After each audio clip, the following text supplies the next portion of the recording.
తీసుకెళ్దాం. ఏలూరులో ఒళ్ళు గొగ్గురు పొడిచే సాహసాలు, గుండె ఆగిపోయేంత విన్యాసాలు ప్రేక్షకుల చప్పట్లతో హర్షిస్తున్నారు.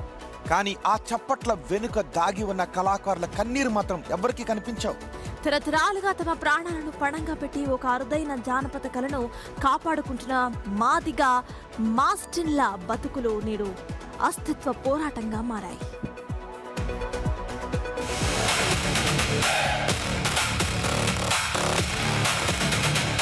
తలకు బండరాళ్లు, ఛాతిపై భారీ శిలలు, తల వెంట్రుకలతో ట్రాక్టర్లు లాగడం, మంటల మధ్య నుంచి దూకడం ఇవి కేవలం సాహస విన్యాసాలు కావు. తరతరాలుగా వస్తున్న మాదిగ మస్టిన్ల అరుదైన జానపద కళ.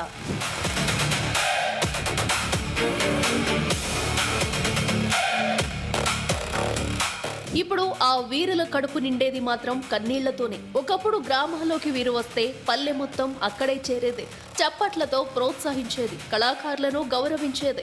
కానీ కాలం మారింది, వినోదం మారింది, కళాకారుల బతుకులను చీకటి కమ్మేసింది.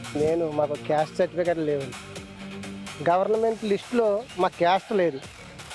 ఆ క్యాస్ట్ లేకపోవడంలో క్యాస్ట్ సర్టిఫికేట్లు కూడా లేవు. పిల్లలకి చదువుకి మాకు ఏదన్నా ఆధారం పెట్టుకుందామన్నా, లోన్ పెట్టుకుందామన్నా, ఏం పెట్టుకుందామన్నా క్యాస్ట్ లేకపోవడం వల్ల మాకు ఇబ్బందులు అయిపోతున్నాయి. తూర్పుగోదావరి జిల్లా జగ్గయ్యపేట మండలం జి కొత్తూరుకు చెందిన 17 మంది సభ్యుల బృందం ఈ కళను బతికించడానికి ఇప్పటికీ రక్తం దారపోస్తున్నారు. గోదావరి జిల్లాల్లో చాలా మనకి ప్రతి పండుగను చాలా ఘనంగా జరుగుతున్నారు. రాబోయే దసరా పండుగల్లో కానీ, సంక్రాంతి పండుగలప్పుడు కానీ వీళ్ళని కూడా పిలిచి వీళ్ళకంటూ ఒక ఉపాధి కల్పిస్తే వారు కూడా జీవనానికి సహాయపడుతుందన్న ఆలోచనతో ఈ ప్రోగ్రామ్ని ఇంత హైలైట్ చేయడానికి బొలిశెట్టి శ్రీనివాస్ గారు కూడా ఎంతో హెల్ప్ చేశారు. ఇలా ప్రతి క్షణం చావు అంచుల వరకు వెళ్లి విన్యాసాలు చేస్తున్నారు.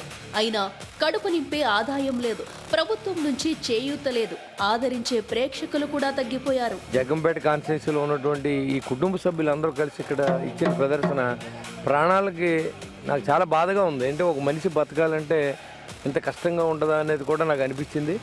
చాలా బాగా చేశారు.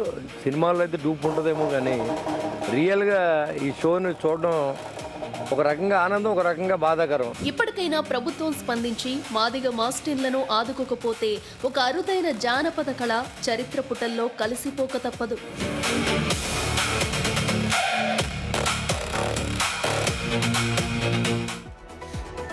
నిజానికి ఇలాంటి కళను సాకారం చేసుకుంటే ఎంత ప్రాక్టీస్ కావాలి, ఎన్ని గాయాల పాలవుతారో తెలుసా. ఆ రోజుల్లో ఇలాంటి కళలు ప్రదర్శించేటప్పుడు ఎక్కువ మంది జనం వచ్చేవారు. ఇప్పుడు ఎంటర్టైన్మెంట్ కొత్త రూపాన్ని సంతరించుకోవడంతో ఆదరించే వాళ్ళే తక్కువ అవుతున్నారు. కానీ పాపం ఇప్పుడు వాళ్ళకి అవే కష్టాలు. ఆ రోజుల నుంచి ఈ రోజుల